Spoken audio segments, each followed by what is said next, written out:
Just this year, more than 100,000 tech workers worldwide have been laid off across companies like Amazon, Intel, Microsoft, Meta, IBM, and Salesforce. Amazon alone cut 14,000 corporate roles. Klarna reduced its staff by nearly 40% as it leaned into, guess what, AI. Duolingo is phasing out human contractors in favor of automation. And this isn't limited to tech. In the UK, 1 in 6 employers now expect AI to reduce their workforce in the next year, with junior roles hit first. AI, political turbulence, economic pressure, together they've created what some people are already calling Japocalypse. And here's the paradox. Companies publicly say, if we don't adopt AI, we won't exist in 15 years. And at the same time, they're hiring fewer juniors than ever. It really feels to me like this first step of the career ladder is cracking. And if that first step is gone, what does that mean for the future work and for the careers of recent graduates? On my podcast, Silicon Valley Girl, I talk to CEOs, investors, and founders who are actually hiring people and who are building the AI tools everyone is so anxious about. And you know, I'm a mom. I have a 6-year-old and a 4-year-old. I used to worry about my career. Now I'm worried about my daughter's future because it's so unpredictable. And that's one of the reasons why I do the podcast, because I want to hear from those people. I want to ask my questions as a mom and as an immigrant. And in this video, I want to bring their insights together and show you which jobs are actually at risk, which careers will grow because of AI, and what you can do right now to make your career as AI-proof as possible. Let's start with what's really happening to jobs today. When I talk to founders and CEOs, they all say the same thing. In 5 years, we will most likely have AGI and there will be massive unemployment. For decades, the life formula was simple. Go to school, get a degree, get a job. Now the formula is breaking. Education prices keep going up, but graduate job openings in some countries are down by 40%. So if the job market feels like a closed door, it's not because you're doing something wrong. The system is preparing people for a world that does not exist anymore. And here's how Daniel Priestley, a British entrepreneur and founder, describes this gap. It's both. It's the easiest and the worst time. So there's more money than ever before. There's more opportunities than ever before. You can reach global markets faster than ever before. So in theory, it should be the easiest time. The reason it's not the easiest time is because our schooling system is rooted in the industrial age and it's built around getting people ready for factories and offices that no longer exist really. So the reason that so many people are struggling is because they went through this arduous training day after day after day for 12, 15 years, preparing them for an industrialized economy. And when they get out there, all of these skills make them very functional. But now we have automation and Just like AI, outsourcing. right? Yeah, Yeah. yeah. And it's like, great, we trained you as a large Yeah, language model that's not as good as the current version. yeah. Teaching people to do functional work that can be automated or outsourced way faster, way cheaper, way easier. Especially in the West, you are not only in competition with the technology, you're also in competition with someone who's armed with the A same lot of technology countries. in a country where you can live pretty large on half the price. Yeah. So the question isn't, do I have a degree anymore? The real questions are, can I solve ambitious problems end to end employing those AI tools? Can AI actually 10x my output? Can I do something beyond what a model and a cheaper freelancer could do together? And that leads us to the next part.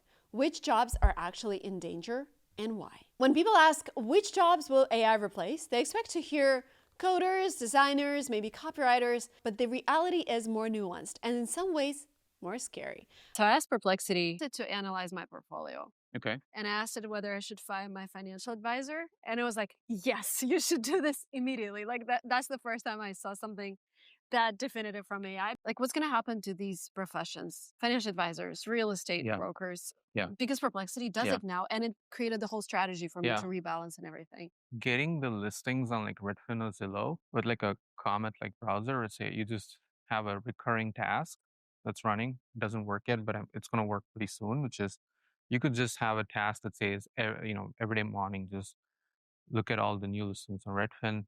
Have something like every time there's a house below a certain budget, and that's within this neighborhood, make sure to like send me a push notification.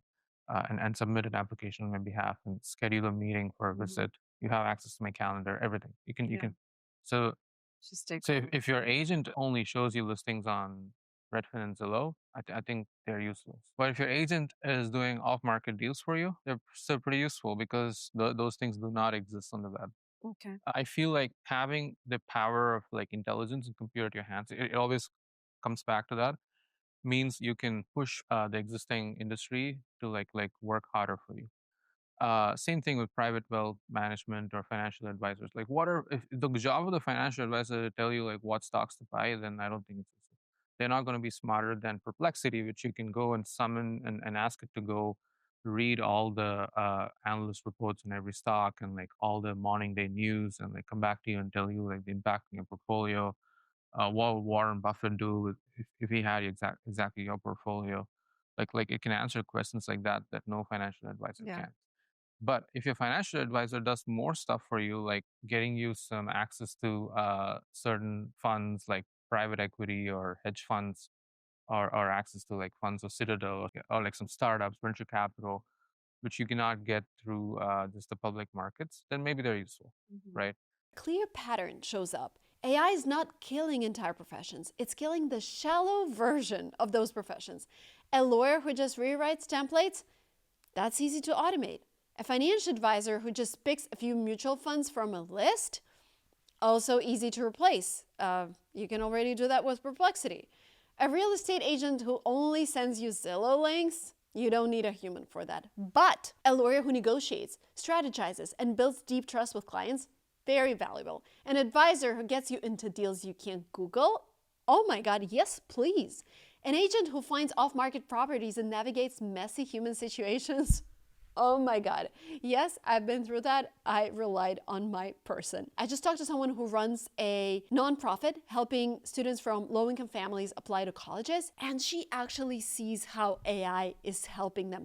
Because prior to AI, one tutor could only help a few students. Now one tutor is helping hundreds of students.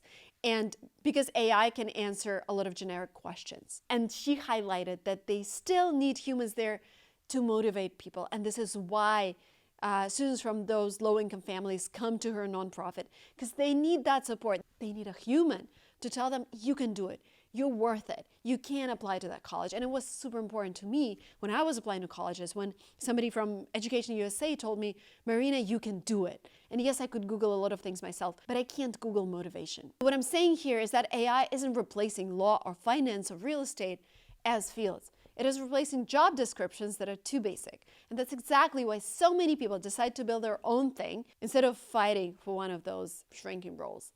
Before we go deeper, I want to pause here for a moment. Whenever I talk to founders or creators, one thing keeps coming up. As AI reshapes the job market, more people are choosing to build their own thing, a startup, a service, a personal brand. And even in an AI world where search is completely different now, you still need a place where your work lives. A website or a page that shows what you do, and one that both your customers and their AIs can actually find. Oh my God, I can't believe I'm saying that. But yes, AI is now making a lot of purchasing decisions. And the challenge is, if you ever tried to register a good.com, you know the struggle. Most great names are already taken or cost a fortune. That's why I was really excited when I found a .online domains. It's the world's second largest new domain extension, trusted by over 3.5 million businesses. And online is such a strong keyword. It's searched more than 500 million times every month, which actually helps you grow site rank higher. What I love about .online is how universal it is. It works for freelancers, creators, AI startups, anyone who needs a clean professional digital home. Even platforms like SkillUp use it. And one of my favorite examples, the classic Minesweeper, the game a lot of you guys spend hours playing, now lives at minesweeper.online.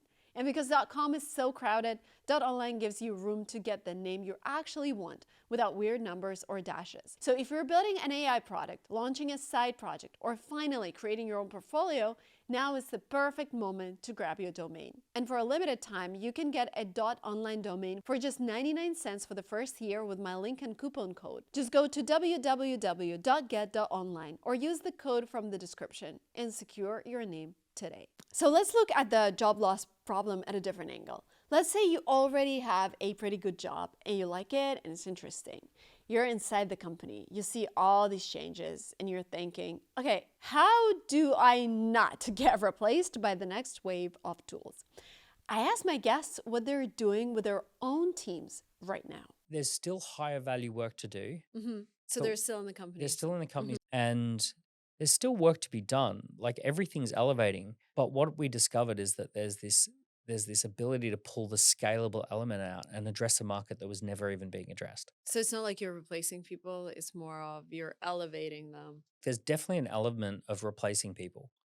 And that is because there are always these jobs that are repetitive, functional, annoying, frustrating jobs that we can actually replace. There are some people who say, I don't want to elevate up. And unfortunately, there's not much I can do if you don't want to elevate. If you don't want to play at the higher game, I'm moving fast.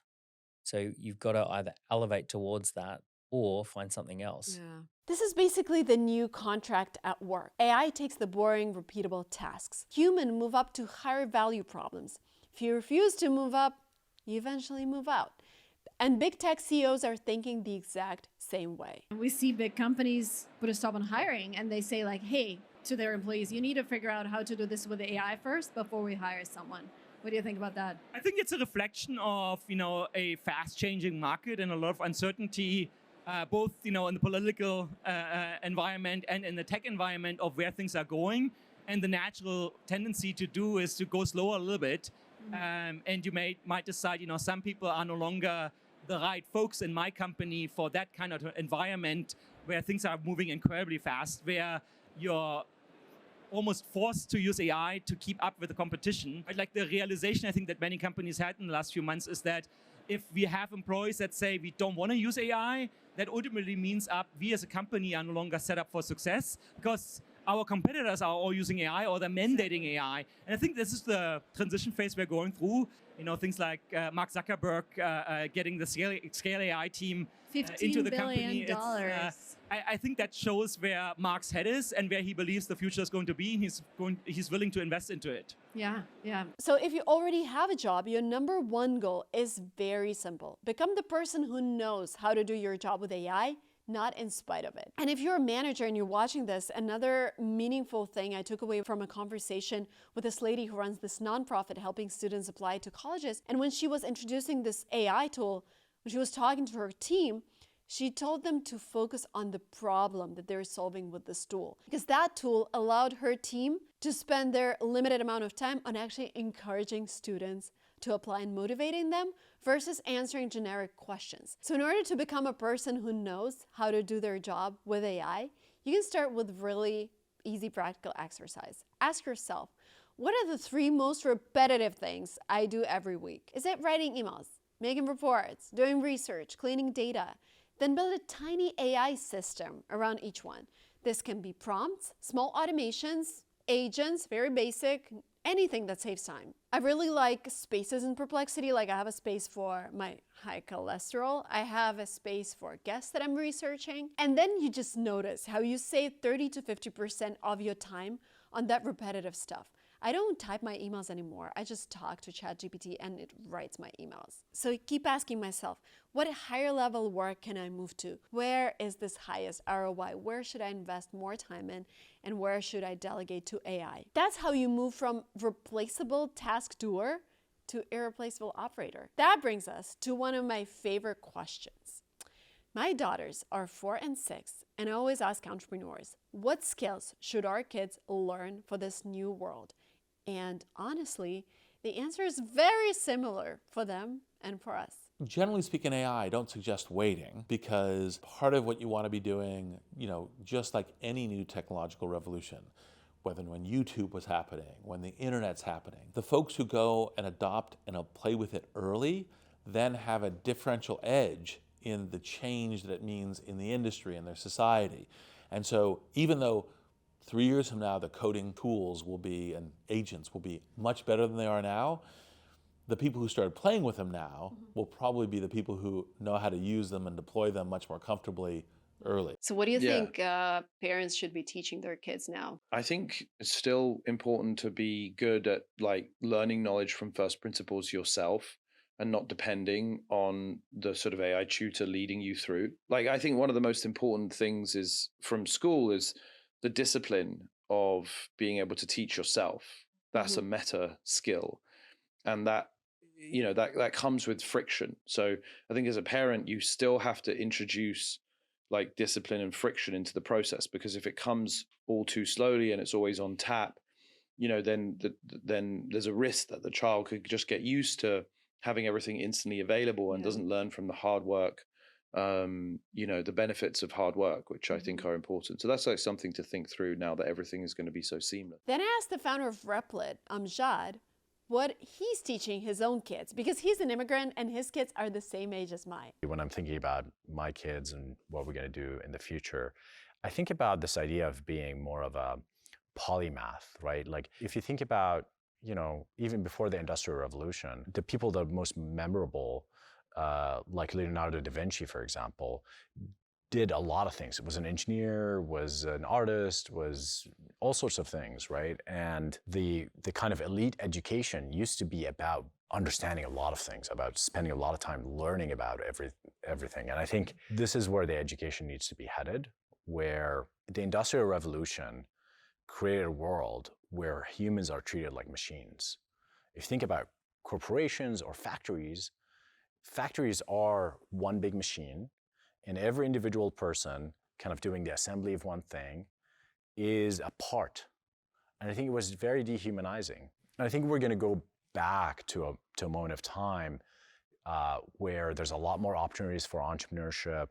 Even when you join a company, you're going to be judged by how much of a real business impact you're going to have, as opposed to how task-oriented you are. The new AI age wants you to be what researchers call a human epoch, someone who brings the 5 abilities AI still can't replicate: empathy, presence, opinion or ethics, creativity, and hope/leadership. And these aren't soft skills anymore. Let me give you a simple example.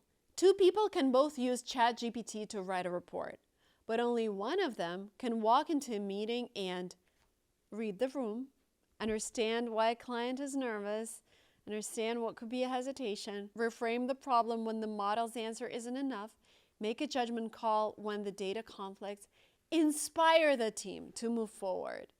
That combination, human psychology plus AI fluency, is what companies are paying a premium for. And then there is something most people still underestimate: personal brand. Personal brand is going to matter even more, a lot more, because personal brands get 20 times the cut through as business brands when you're trying to get attention, but it's going to be nearly impossible to build a personal brand. Imagine a scenario where there's an airport and there are planes that are on the ground and there are planes that are already up in the air, and the fog comes rolling in. And the air traffic control says, if you're already on the ground, it's too foggy, you can't take off. But if you're up in the air, you can keep flying. That's what's going to happen to personal brands. So new personal brands are going to be harder and harder to get through the fog. Existing personal brands will be already up in the air. I think there's probably 2 to 3 years where you've still got time to build a personal brand. I think one of the greatest assets anyone can build right now is a dedicated following of 2 to 20,000 people who know who you are. They get you. It doesn't have to be millions, but if there's 2 to 20,000 people out there on your LinkedIn, on your Instagram, on your YouTube channel, whatever it is, they feel like they've met you or know you, they've got a parasocial relationship to you. If you've got 2 to 20,000 people out there who have that parasocial relationship with you, that is going to be one heck of an asset to have. In a world where AI can generate infinite content, people follow people. Your edge is a mix of AI fluency, you know how to use tools better than 90% of your peers, polymath skills, you can connect dots across fields and ship real things, personal brand. None of that requires permission from a recruiter, but it does require something old-fashioned: learning. And no, we're not all about retiring at 30, but how we work is changing fast. Instagram co-founder Mike Krieger described it perfectly when he talked about Claude and AI agents. What do you think is going to happen in 2 or 3 years? How we're going to progress and advance? I think part of it, and I was having this conversation this morning, even with some of our researchers, the progression or the dynamic that I see is if last year, maybe the beginning of this year, these models, and I'll use Claude as the example, were really kind of assistants that were helping you with maybe a question at a time or maybe a task, right?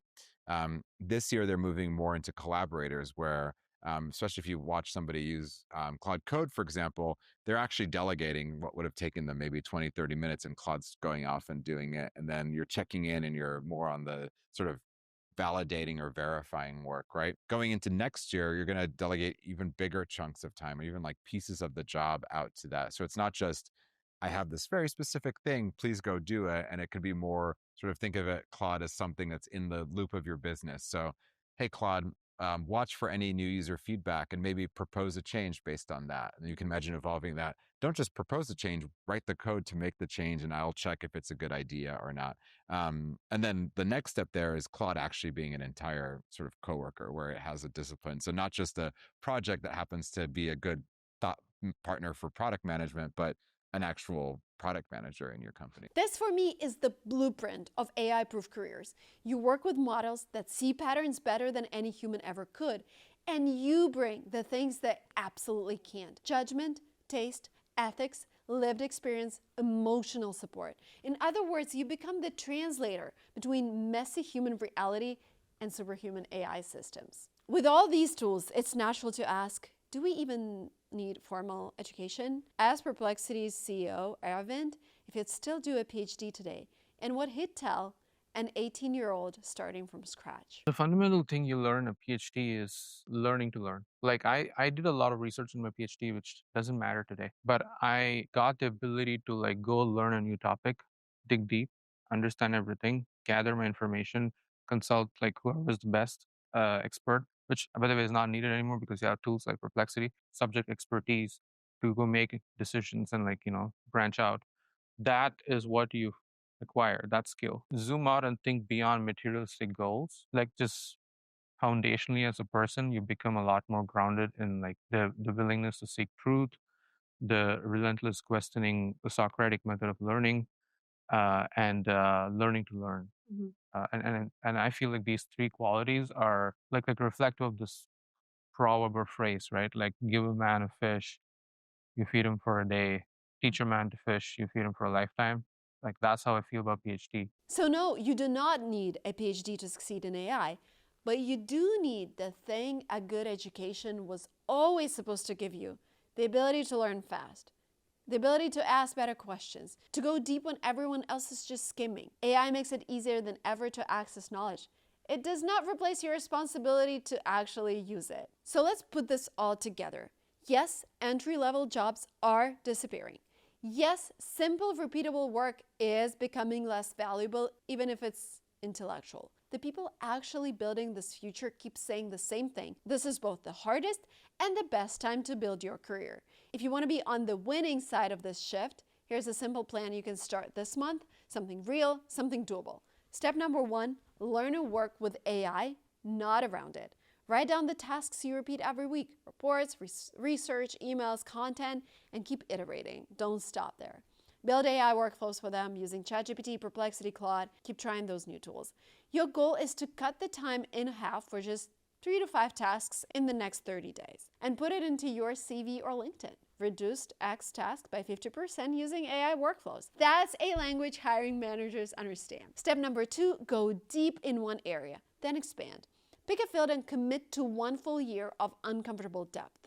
Courses, side projects, real work you can show. After that, add an adjacent skill. A marketer who codes, a doctor who understands AI, a designer who knows data. That's how you go from task doer to someone who actually moves the business. And then step number 3, build a small but real personal brand. We've hired some people recently, and most of them came because my COO followed them on LinkedIn.